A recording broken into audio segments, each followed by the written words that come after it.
Hello बच्चों, चलिए प्रश्न को देखते हैं। कह रहा है कि कौन से तर्क सत्य हैं और कौन से तर्क असत्य हैं।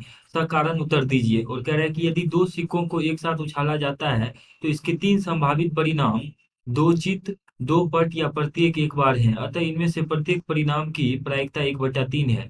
यदि एक पासे को फेंका जाता है तो इसके दो संभावित परिणाम एक विषम संख्या या एक सम संख्या है। अतः एक विषम संख्या ज्ञात करने की प्रायिकता 1/2 है। तो दिए गए प्रश्न के लिए हमारे पास जो मुख्य अवधारणा है, यदि हम इस प्रश्न के लिए मुख्य अवधारणा देखें, मुख्य अवधारणा, तो किसी घटना ई की जो प्रायिकता होती है अर्थात पी, इसका सूत्र होता है एन ई अर्थात अनुकूल परिणामों की संख्या बटा एन एस यानी कुल संभव परिणामों की संख्या। अब देखिए इसमें कह रहा है कि पहला में कि कौन सा कथन सत्य है या असत्य और कारण सहित उत्तर देना है। यदि दो सिक्कों को एक साथ उछाला जाता है तो इसके तीन संभावित परिणाम। तो देखिए पहला घटना के लिए हम इसको ई एक मान लेते हैं।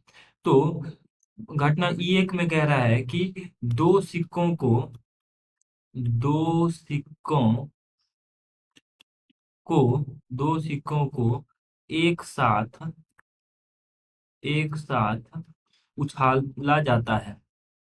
तो दो सिक्कों को एक साथ उछाला जाता है। जब दो सिक्कों को एक साथ उछाला जाता है तो इसके लिए जो सैंपल स्पेस एस है वो क्या क्या आ सकता है। या तो दोनों पे चित आ जाए, या दोनों पे पट आ जाए, या एक पे चित आए दूसरे पे पट आए, या यहाँ पे टी एच आ जाए। इस प्रकार से जो दूसरा इसमें है वो टी एच आ जाए यानी पट और चित। तो टी है। अब देखिए यहाँ पे कथन में कह रहा है कि इसके प्रत्येक परिणाम की प्रायिकता 1/3 है इसके तीन संभावित परिणामों में। जबकि यहाँ पे सैंपल स्पेस में इसमें कुल 4 संभावित परिणाम आ रहे हैं। तो यहीं पे हम कह सकते हैं कि ये जो कथन है यह गलत है या असत्य है। और अब इसकी अगर हम इसका प्रायिकता निकाल कर देखें तो इसका प्रायिकता हो जाएगा, अगर हम जैसे पहली घटना की प्रायिकता एच एच, मतलब दोनों ही चित है, इसकी प्रायिकता ज्ञात करें तो अनुकूल परिणाम तो एक ही है एच एच, और कुल परिणाम एक दो तीन चार, तो चार है तो 1/4 आ जाएगा। उसी प्रकार से बाकी के भी हम परिणाम निकाल पाएंगे। जैसे यहाँ पे पी टी टी अगर निकाल लें तो ये भी 1/4 है। और इसमें अगर हम एक और का निकाल लें पी एच टी, और वही बराबर होगा पी टी एच के भी, पी टी एच के भी। तो ये सब 1/4 आ रहा है। जबकि यहाँ पे कह रहा है कि इसकी प्रायिकता 1/3 है। तो यह जो प्रथम कथन है यह असत्य हो गया हमारे पास। जो यहाँ पे प्रथम कथन है वो असत्य है। अगर हम दूसरा कथन को ई दो लेते हैं तो ई दो के बारे में बात करते हैं।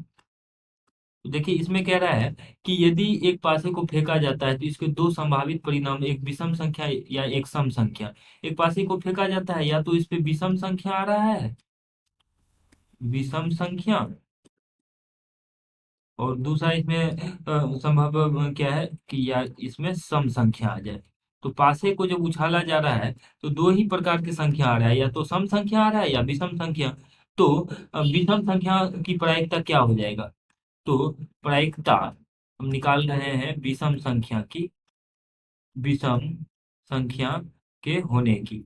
तो जब पासे को उछाला जाता है तो उसके कुल अगर हम सैंपल स्पेस की बारे में बात करें तो एक दो तीन चार पाँच छः, इस प्रकार से। तो इसमें विषम संख्या हमारे पास अनुकूल परिणाम हो जाएंगे जो कि है एक दो और पाँच, इसकी संख्या है तीन, तो तीन और कुल परिणाम छः है। तो 1/2 आ रहा है। अर्थात जो दूसरा कथन है यहाँ पर यह सत्य है। दूसरा कथन सत्य है और प्रथम कथन असत्य है। आशा करते हैं कि इस प्रश्न का हल आपको समझ में आया होगा। धन्यवाद।